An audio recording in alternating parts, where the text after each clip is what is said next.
আমার সাধের তানপুরাটাই সুর ওঠে না আর, তারে তারে কভু ঝংকার তোলে না। কোথাও সুর নাই, ছন্দ নাই, নাই সপ্ত সুরের মূর্ছনা। তবু কেন বারে বারে মনে হয় সঙ্গোপনে সপ্ত সুর যেন ডাকছে আমায়। তাল্লয় হারিয়ে গেছে অতল গহ্বরে, তবু কেন সপ্ত সুরের মূর্ছনা কানে বাজে। বিভীষিকাময় জীবন নিরাশায় ডুবেছে, চারিদিকে এক থমথমে আবহ বিরাজমান। মনে হচ্ছে এই বুঝি সব শেষ হবে, কিন্তু তারপরও ছন্দহীন জীবনে অবিরাম চলা।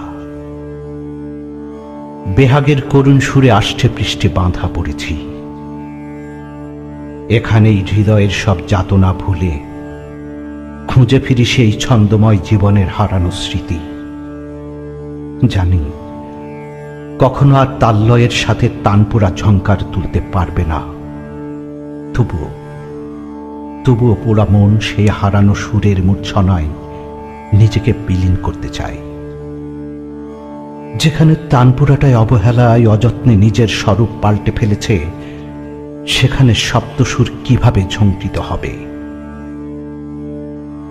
মাঝে মাঝে বেহিসেবি এই মন স্বপ্ন দেখে সুরের মূর্ছনায় নিজেকে বিলীন করে দিয়েছি, কিন্তু জাগরণে শুধুই শূন্যতার শূন্যতা। কোথাও সুরের অস্তিত্ব নেই, আছে শুধু বুক ভরা হাহাকার আর দীর্ঘশ্বাস।